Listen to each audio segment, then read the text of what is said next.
Foi. Olá, pessoal, sejam bem-vindos para mais um Winning Rounds. Estou aqui com parte da nossa equipe, doutora Juliana, doutora Marília, doutora Heloísa. Olá, peoples! Olá! Olá! Então tá, vamos olhar. Tá tudo bem com vocês aí, seguras? Vamos olhar esse caso aqui. Um York de 2 anos que foi atropelado. Foi realizado todos os exames pré-operatórios. Optou-se em realizar procedimento cirúrgico após 48 horas em observação. Após 24 horas do procedimento cirúrgico, o paciente apresenta enfisema subcutâneo. Suspeita principal é que as costelas tenham fraturas do lado esquerdo, possa ter causado algum dano na parede torácica. No momento, o paciente encontra-se estável. Parâmetro clínico dentro dos valores de referência. No momento, encontra-se bem ativo e se alimentando normalmente. Que bom. Vamos ver o que tem nesse paciente, então. Bastante ar, né? Então, para quem está nos assistindo, não consegue identificar muito bem, a gente tem enfisema subcutâneo, região cervical ventral, na região cervical, no mediastino tem também, Lô? Tem, né? Tem. Tem no mediastino também. Ele está com megaesôfago? Não. Eu acho que sim. Tu acha que sim? Eu achei que sim agora. Essa linha aqui me faz pensar nisso. Tem muito gás nesse cachorro. Quando eu vejo muito gás, eu penso em duas coisas: ruptura alveolar ou traqueal. Vamos ver se tem mais informações no outro exame aqui. Muito gás também. Coração, tudo ok. Mas não fala por que entrou em cirurgia, né? Sim, não explica. Tem as fraturinhas de costela aqui. Onde que estão as fraturas? Aqui. Aqui, talvez. Tá, Elozinha, por que tu trouxe esse caso pra gente? Porque foi bem isso que tu começou na chamada, assim. As coisas que eu penso, né? Eu acho que tem bastante gás subcutâneo, principalmente na região cervical. E a minha dúvida eterna, assim, se eu já sugiro uma perfuração traqueal, nesse caso, me deu a entender que isso foi pós-cirúrgico que ele apresentou enfisema. Eu fiquei meio confusa, assim, no histórico, sabe? Já é um caso mais antigo que eu tenho guardado. E eu fiquei bem em dúvida, assim, se nesse caso eu sugiro já uma ruptura traqueal, uma perfuração, que é complicado, né? O que tu acha? Se for pós-cirúrgico, pode ser alguma sonda muito grande para um paciente muito pequeno, 2 anos, York, eu fico bem insegura, assim, nesses casos do que Semana sugerir. passada eu fiz um round com um aluno Davi e ele pegou uma ruptura de traqueia pós-cirúrgica também. E é o cuff, né? O cuff muito insuflado pode causar uma necrose do anel traqueal. Sim. Começa a vazar ali. Eu também não sei. Nesse caso, o histórico não traz isso pra gente. Mas eu acho que é um diferencial que tu tem que incluir aqui. Uhum. Vamos ver o que tu escreveu? Tá aqui o que a Elo escreveu na parte dos comentários. Deixa eu ver se eu consigo aumentar aqui. Paciente rotado no estudo ventre dorsal, acentuado acúmulo de gás tecido subcutâneo dorsal, ventral e lateral parede torácica, sendo mais evidente em parede torácica esquerda. Desvio cardíaco à direita. Posicionamento pode contribuir para esse achado. Beleza. Ou possivelmente por conta do posicionamento, né? Ele está um pouco torto na VD. Acentuado acúmulo de gás no espaço mediastinal. Beleza. Escrevendo aqui o pneu mediastino. Discreto acúmulo gasoso no espaço pleural esquerdo. Tem um pouquinho de pneumotórax. Descontinuidade das costelas, né, que é não necessariamente essas mais caudais, colocou na oitava, nona e décima, que está aqui. Eu acho que isso aqui não...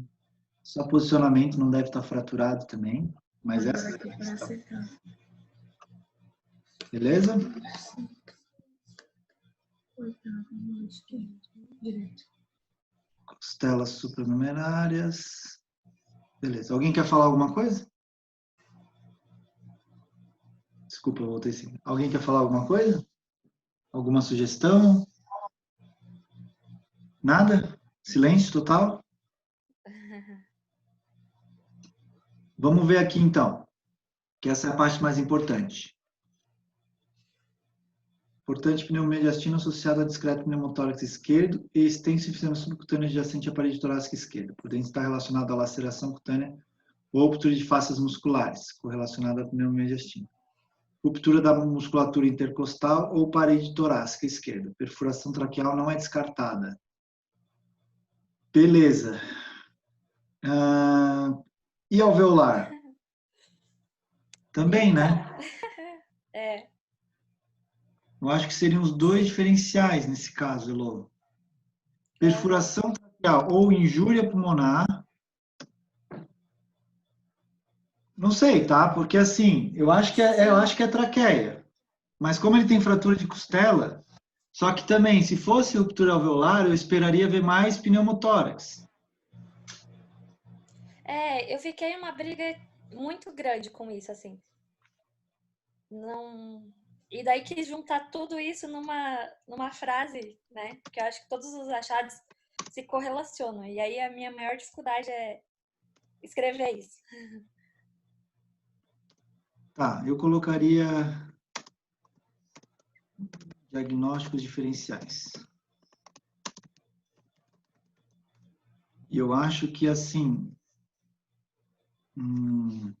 eu entendi que tu tá falando aqui que tem trauma na parede, beleza, mas eu queria chamar mais atenção para a perfuração traqueal,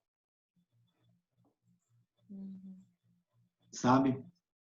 Sim. Porque eu acho que é isso. Eu tenho um feeling que é isso. Não sei, o que é o feeling de vocês? Hã? Eu penso nisso também, perfuração Porque traqueal, é mas muito ar. é como a gente estava discutindo na live, né? É uma questão assim um pouco delicada, né? Que a gente acaba se comprometendo, né? Quando a gente coloca isso, né? Que o tutor vai ler e aí você pode gerar algum conflito com o clínico. Sim. Aí sempre fica essa dúvida de como escolher as palavras para ficar bem claro, mas ético, né? Não ofensivo para o clínico, não sei. Sim. É. Eu entendo. Sim. Tu ficou Eu pensando nisso, também. Elô? Tu ficou pensando assim, não quero machucar, não quero machucar o sentimento de ninguém. É bem isso. Ainda mais por falar uma perfuração traqueal, se isso for pós-cirúrgico, né? A gente fica numa situação. Bom, não tem como eu dizer se isso é pós ou pré, porque não tem exame antes ou depois, e não... enfim. Mas eu tenho esse cuidado, assim, para não. Às vezes, a gente com boas intenções de dar um diagnóstico, mas que seja isso, a gente acaba complicando a parte clínica, não sei, eu fico meio receosa, assim, porque não sei como...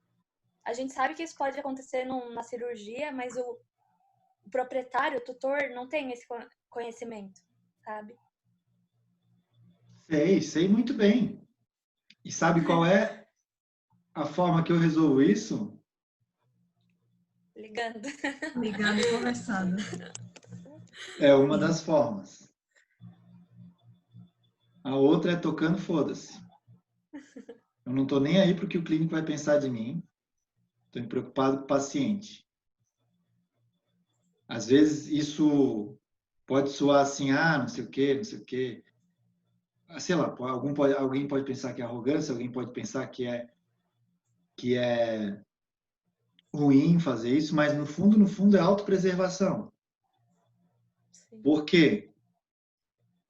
Porque é por isso que tu trouxe esse caso aqui. Porque tu não se sentiu segura em falar o que tu falou. Tu tá com uma dúvida, tu quer discutir o que foi falado, se é isso mesmo, se não é. Então, o botãozinho do tipo, não tô ligando pros outros, não foi apertado. Entendeu? Eu tenho dificuldade de apertar esse botão. O meu travou, cara. O meu travou. Às vezes chega uma pessoa e tenta destravar. Uma pessoa ali, algum seguidor, algum hater, mas ele continua travado. Mas eu entendo perfeitamente. A gente não pode assim ser antiético e apontar dedos sem saber o que aconteceu. Então, uma das coisas que tu pode fazer, e eu acho que cabe muito aqui, Elozinha, é uma dica. Nessas situações, a gente pode... Não estou me entendendo aqui com coisa da Lívia, calma aí. A gente pode fazer tipo assim, ó, tá? Que eu vejo uma empresa, que é a VetCity, que é uma empresa que eu adoro. Eu conheço os profissionais que trabalham lá, são fodásticos. Eles deixam assim, ó, informações adicionais, tá? Olha o que eu acho que poderia te ajudar nesse caso. Informações adicionais. Pela extensa presença de ar em mediastino e região cervical, a ruptura traqueal e discreta presença de pneumotórax, a ruptura traqueal deve ser investigada e considerada como principal causa dos achados.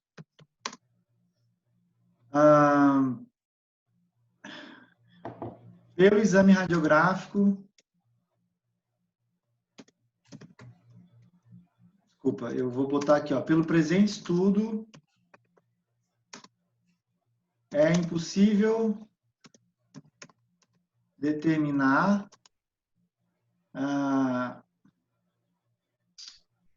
quando que a ruptura, tipo assim, é possível determinar se a ruptura, sei lá, eu tô fazendo freestyle aqui, tá, gente? O que vocês acham? Eu acho que tá ótimo. Ruptura traqueal originou-se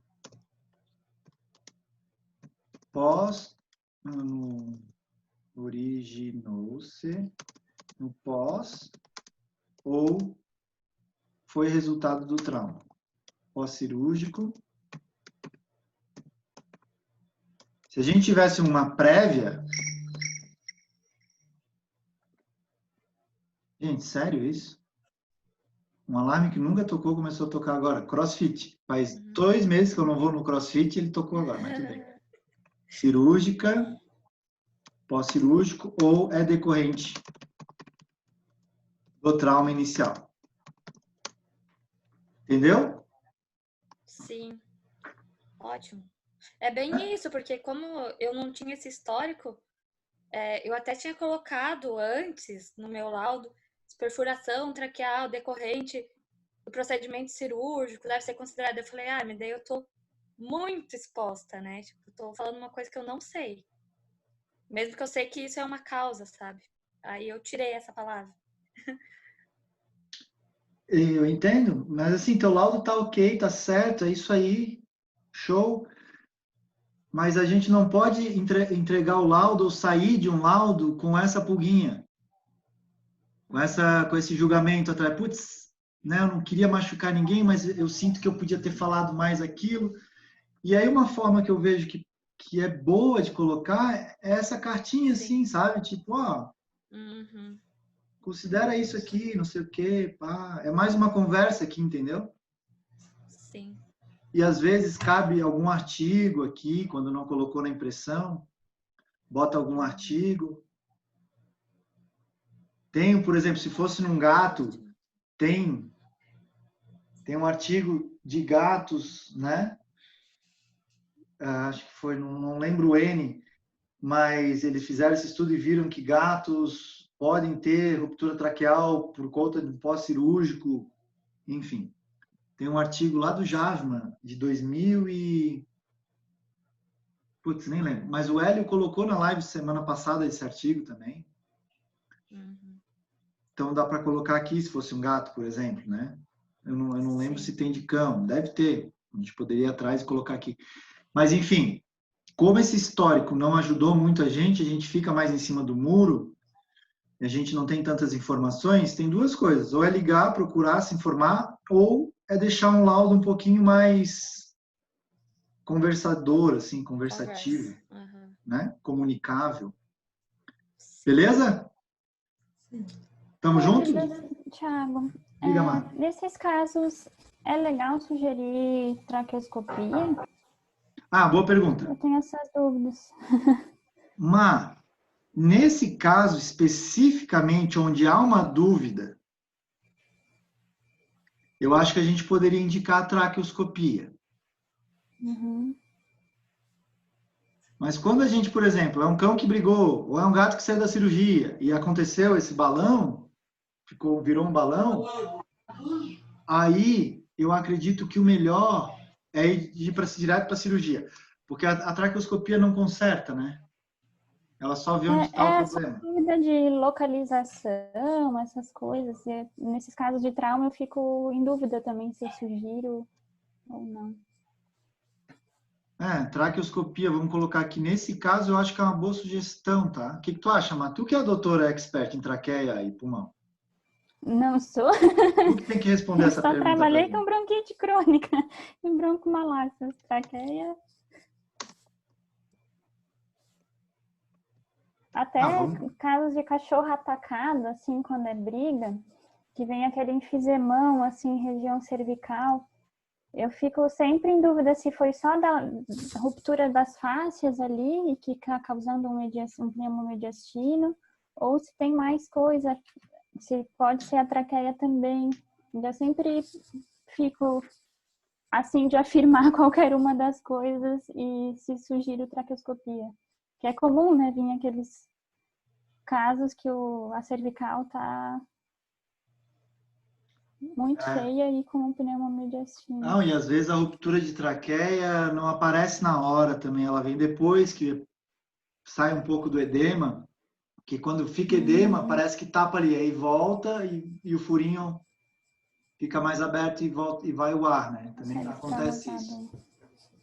Acho que é bem difícil mesmo e nesses casos onde há dúvida, eu acredito que colocar essas informações adicionais, essa conversa, olha, eu gosto muito de falar assim, ó, o paciente deve ser monitorado e com o agravamento dos sinais ele deve ser reavaliado radiograficamente, entendeu? Eu acho muito legal colocar isso nas informações adicionais ou na impressão diagnóstica como principal conduta. Eu acho que o monitoramento do paciente nesses casos traumáticos, contusão pulmonar, é bem legal e a gente tem que indicar. E nesses de cervical também, botar uma informaçãozinha adicional, ó, indica-se monitoramento do paciente caso ocorra piora dos sinais clínicos, ele deve ser reavaliado radiograficamente ou ser encaminhado para tal e tal exame. Né? A gente tem que orientar. Eu, na verdade, eu gosto disso, cara. Sabe? Eu acho que descrever os achados não é muito desafio, assim. Eu acho que a impressão e realmente aconselhar e indicar que difere a diferença no laudo, assim, que difere um bom radiologista daquele que só descreve, não bota o dele na reta. É a minha opinião, né? Não sei o que vocês acham.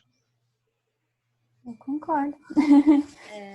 Também acho que é isso. Então, beleza. Que bom. Mas cada um tem o seu jeito. O importante é gerar valor para o paciente, de alguma forma, né? Ajudar ele com o exame. Né? Vamos lá? Tudo de acordo? Sim. Então, informações adicionais, salva, gente. É essa conversa que a gente faz aqui, que a gente bota nas informações adicionais. E a traqueoscopia, nesse caso, eu acho legal. Eu acho legal. Uhum. Não tem quase ninguém que faça, né? Não tem tanto acesso assim. Então, a cirurgia também pode ajudar. Beleza? Beleza. Então, esse é o caso da Mar, um Dachshund, fêmea, 11 anos. Sabe que a gente fala errado, né, meu, essa raça? A gente fala Dachshund, mas é Dachshund. Ele não tem Hound, ele não tem o aqui. É Dachshund. Né? Fala a verdade, vocês falaram Dachshund, né? Com certeza. Mas não tem, ele não é Hound. Ele é Dachshund. Em inglês é mó legal que ele fala Dachshund. Eu não sei nem falar, vou aprender. Tá? Histórico clínico. O paciente foi agredido com vassoura. Coitado. Gente do céu. Não dá, né? Tristeza. Claudicação de membro pélvico com dificuldade de locomoção. Dor. Fratura pélvica. Tudo bem que o Dachshund, ele é uma racinha um pouquinho mais chata, mas, pessoal, ninguém merece ser punido com uma vassoura. Coitado. Se fosse um rodo... Não, tô brincando. Que horror. Vamos lá. E aí a gente vê esse osso maravilhoso, hein, Marília? É, essa coisa linda mesmo. Vocês viram o workshop da radiologia? Vocês viram o ABCDE do osso? O primeiro A é a aparência. Então a aparência do osso está alterada. O ABCDE do osso eu nunca tinha visto na veterinária, hein? Foi lançamento no workshop. Hein? Já tinha Bem ABCDE legal. do homem do tórax, mas do osso não tinha. As áreas líticas, né? Um pouquinho escleróticas. Muitas, é. E parece que tem até nas lombares também. Não, por tudo. Tadinho, né, cara? Esses bichinhos têm umas doenças loucas às vezes. Sim. Eu já tenho alguns diferenciais na cabeça, mano. Vamos ver o que tu descreveu aqui. Minha dúvida. O que falar nesses casos? Frog leg. Só vieram essas duas. Não veio Olha aqui, ó. lateral. Crossfit de novo.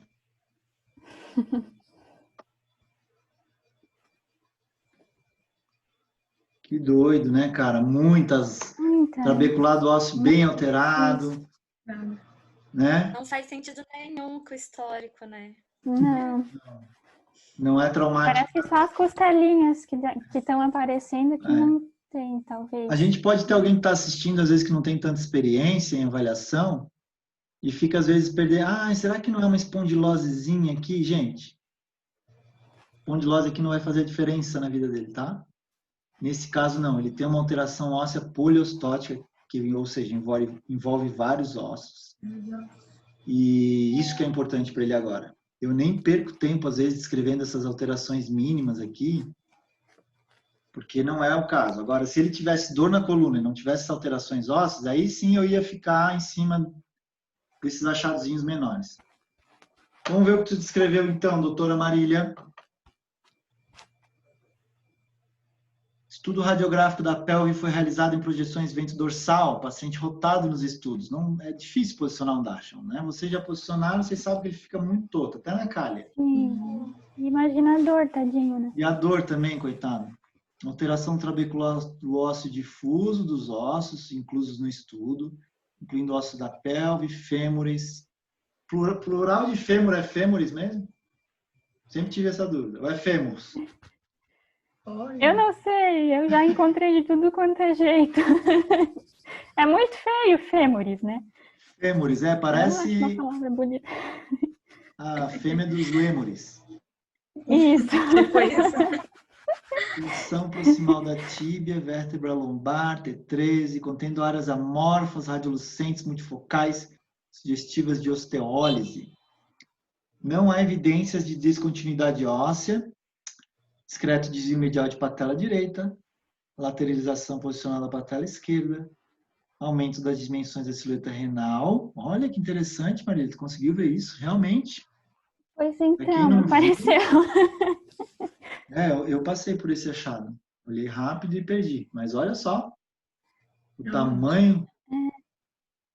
E o direito tá bem escondido, mas o que parece Aqui ser, é L1, parece aqui é tão menor. L2.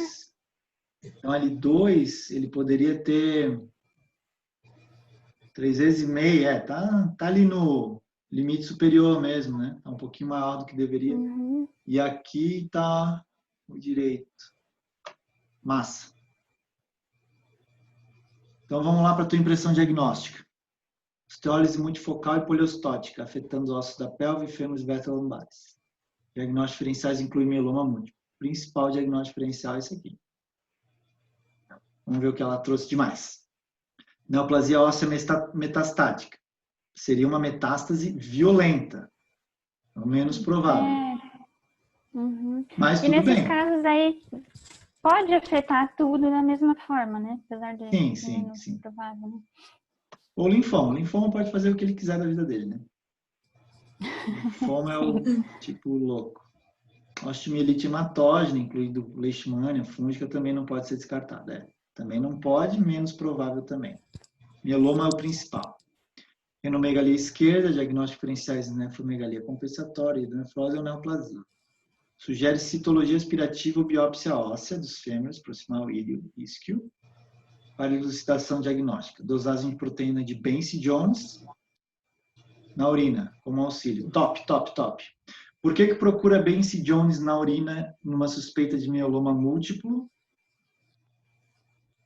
Vocês sabem? Eu só aprendi contigo que ela era que ela é bem específica para o mieloma, mas eu não sei bem o porquê. Tá, porque o mieloma múltiplo ele vai produzir células alteradas. Mieloma vem da medula. Uhum. Né? E essas células alteradas, alguma parte delas vão conseguir ser excretadas na urina. São células deformadas. Né? Se eu me recordo bem, a fisiopatologia é isso aí. Eu também, já faz tempo que eu li isso. Então, a gente consegue detectar essas proteínas, né, da alteração dessas células na urina. E é detectável em 50% a 70% dos casos de mieloma. Então, se você não encontrar, não quer dizer que não seja mieloma. O diagnóstico de mieloma múltiplo é um desafio, inclusive na medicina humana. Nem sempre consegue o diagnóstico. Mas o teste de Benson Jones é rápido, é prático, é pouco invasivo, né? E pode fechar o diagnóstico, então vale a pena indicar. Então, parabéns por ter indicado, mano. Ultrassonografia abdominal para melhorar a avaliação renal também é indicado. Show de bola. Muito bom. Eu fiquei em dúvida nesse caso se eu botava o mieloma assim como é o principal e depois citava os outros, que de vez em quando vem umas alterações líticas poliostóticas e não sei bem como organizar a ideia assim de diferenciais. Tu poderia colocar aqui, ó, osteólise multifocal foi o resumo dos teus achados, né? Isso aqui que o colégio americano indica fazer. Não é obrigatório, mas ele indica. Por que ele indica? Porque isso aqui é uma conclusão, né? Então, tu vai colocar daí os diagnósticos diferenciais mais prováveis que dão essa alteração. Aí tu poderia falar, em vez de diagnósticos diferenciais diretos, tu poderia falar, o principal diagnóstico diferencial é mieloma múltiplo. Outros diagnósticos diferenciais incluem pá. Para dar mais ênfase no mieloma, né? Mas tá tudo certo. É que nem sempre o pessoal sabe que o primeiro que a gente coloca é o mais prioritário, né? Então, se tu quisesse, tu poderia fazer assim. Mas a gente já lauda tanto tempo para os nossos clientes que eles já sabem. Cliente novo, às vezes, que a gente tem que comunicar melhor, né? Entendi. Tá? Tá ótimo. Tá ótimo. Tá ótimo. 2 casos muito legais, desafiadores. Obrigado Eu por acho que compartilhar. bem legal, porque essa renomegalia faz sentido com mieloma múltiplo, porque em casos avançados ele pode dar insuficiência renal, né? Eu achei bem bacana ter esse Por causa dessa proteína. Que legal. Por causa dessa proteína. Que loucura, eu esqueci, né? o termo que eles usam, mas... Putz, eu esqueci o termo também. Mas tem um termo para isso, né? Meio que satura o rim com essa proteína e ele para de funcionar. Sabe do termo, Lô? Causa uma lesão tubular, né? Pela excreção excessiva dessa proteína, eu acho que seria por esse sentido. É isso aí, então. Show de bola, gente. Parabéns pelas arguições, pelos laudos. Show de bola. Os pacientes estão bem servidos.